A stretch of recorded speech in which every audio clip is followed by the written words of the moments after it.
Are tier list videos out of fashion? Possibly. But do I care with keeping up with current trends? No. And tier list videos are an amazing way for me to provide content without having to do much work, especially because it lets me input my opinions. So here you guys go. Now, a lot of people in the quarantine are starting to get stir crazy, getting bored, and they want to meet new people. So, what a perfect time to create new connections, right? So, I bring to you my tier list of my favorite dating sites. Now, let's start off with the F tier, like start off with the worst. These are just going to be kind of like ones that I think are kind of useless, maybe deprecated. And what we have here is Windows Live Messenger.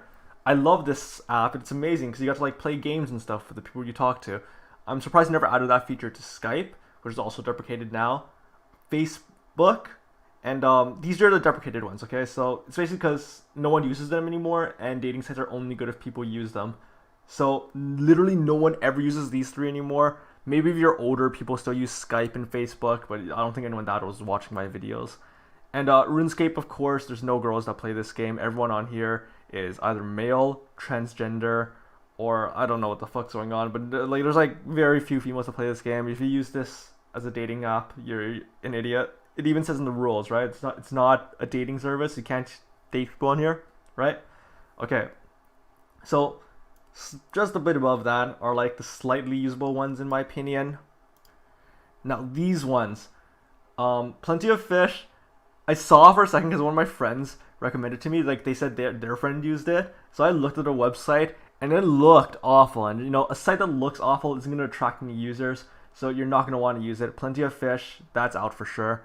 OK Cupid is, well, I've used it for a bit, and literally everyone on there is retarded. Like, I don't mean like dumb because all women are dumb, but like retarded as in like the actual retardation, you know? Like everyone on there has some kind of horrible problem, I think, and there's no one on there that's worth talking to at all. And I think my biggest red flag for OkCupid and like deciding to not use it should have been the fact that people on Reddit said to use it, and it was like before I knew how bad Reddit was. So like I was like, oh okay, they recommended it, must be okay. It's no, you never ever listen to Reddit for advice. If you ever listen to Reddit for advice, you're making a huge mistake. Do not do what that person says. And OkCupid is awful for the reasons I mentioned before. Too many insane people, too many retarded people. Don't use the site. LinkedIn, you can meet some pretty normal people on here. I've never used it, but one of my friends has for a bit, and generally his approaches weren't welcomed. I'm not sure if that's because of the nature of the site, or because he wasn't attractive enough, or because he's being a bit of a creep. I don't know what the issue is, but I just think LinkedIn is a pretty bad site to meet people. Tan is interesting. For those who don't know, it's an app primarily marketed towards Chinese people. I don't know if it's Asians or general, but I've mostly seen Chinese people. And it actually disgusts me because I go on this app and I see all the girls there are like Asian, but like they use those stupid filters that give them like those porcelain white skin, like the slim down jaws, and then like the huge eyes that make them look like aliens. And it's so disgusting to me that they just try to look white like that. So, especially because I matched with people on this app, right? And literally no other Asian people replied to me. The only times I've ever gone on a date on this app were with white girls. So using this app made me hate Asian women. One, because they don't reply to me. Two, because they try to look like white people. So it's disgusting like how much white worship is on that app, because all the girls just try to look white. Like you go on this app, you see their filters, and it's disgusting. I hate this app. I hate Asian women. That's all I have to say. Next up is the acceptable tier. Like, this is where we're starting to get onto it. So the premise of Bumble is that it's an app where the woman has to message you first, and we could already see where this starts to go wrong because women rarely ever message first. So your chances of finding a match on this are, yeah, not good.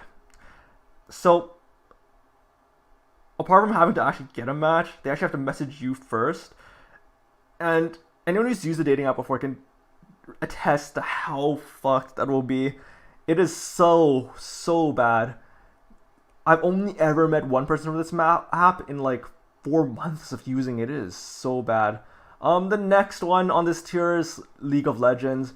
Now, League of Legends, I've actually met people from, but I think it's kind of unfair because you play it so much compared to how much you use dating apps. So there's just so many more opportunities to meet people. And I think the problem with League of Legends is that it's kind of an awkward place to meet people because if people don't really play to make friends, people play to play the games. It's not the ideal place to add people, but if you carry a game, sometimes it happens that an e-girl support adds you. You get to know each other, and it's like, oh, you're from the same city, and then you meet up. So it can happen, but like Bumble, it's exceptionally rare. I think it's okay though, just because of how often you're on this app, anyways, and it's like passive. It's like zero time dating, or not dating, but like zero time finding someone. Now, next one is the I consider this like average tier. There's probably a bit more online games I could include, but I don't really play them. I know a lot of girls who play Rainbow Six Siege, Overwatch, and CS:GO, but these two are the games I mainly play where girls frequent a lot. And Final Fantasy 14, I think, is like a more social experience. So like, there's not many heated gamer moments in Final Fantasy 14 compared to League of Legends. So it's a lot easier to meet people in Final Fantasy 14. The problem is that it's a less popular game, so the chance of meeting someone who lives near you is astronomically low. I certainly haven't met anyone that lives near me. But you know what? There's a lot more girls that play this game compared to a lot of other games. So you have a pretty good chance of meeting someone on this app, but the chance of actually like meeting them IRL, kind of low. Tinder, I think, is like the baseline. It doesn't do anything great, but it doesn't do anything wrong. So, it's just okay. And being the biggest dating app definitely has its advantages because, if you want to date someone, you want to look for people in a large pool, and Tinder is going to be the best for that. A bit above that are apps like Twitter and Instagram. I don't use Instagram, but my friends use it, and they seem to have good results, but I personally don't like Instagram because I think taking the pictures for yourself and showing it off to the world is kind of vain, so I'm not a big fan. But what's really nice about these two apps is that you can DM them first and talk about interests. Like they're like, especially Twitter, I think is way better for it than Instagram, but I'm putting it on the same tier just because it's like really convenient to have all your pictures there for Instagram so that people can see you and like get a profile of you, whereas Twitter is more for like personality profiling, so I'd say they're about even in that regard. And Twitter, many people are open to conversations on it. I've certainly met people from my city on here just talking about random stuff like anime or games on Twitter. So you know what, pretty viable. I like it. And my number one favorite dating app of all time, this should surprise no one who uses this app, Discord. This is such an amazing app for meeting people. It is crazy. You can like get groups of friends together. You can meet people in groups that are near you. You can meet people for groups that are with your interests. You already have something to talk about, and you build up like a relationship naturally. And then like you slide in their DMs and be like, hey, what's up, etc., etc. You get in the calls and all of that, and you bond, whatever. But anyways, Discord's just my favorite because you don't need to like DM them like you do with Twitter, Insta, and you don't have to like publicly like announce your love for them or something like that, or like let them know you're interested like you do for like Instagram, for example. That's why I like Twitter too. There's a lot of natural conversation that happens there. So Discord, my number one dating app. One of my biggest fans of it reasons I'm a fan of it is because you can have voice calls with people beforehand, like in group chats or something, and you get a feel for them. Okay, is this person fat? Is this person a transgender? Just those kind of reasons are why I really like this app in general. And you know what? It's my number one dating app. I've met a lot of girls I've dated through this app, and I highly recommend it to anyone who's looking to get into online dating.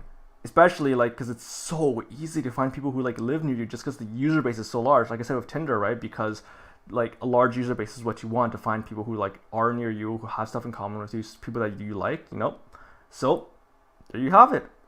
My tier list of online dating sites. Thank you for watching.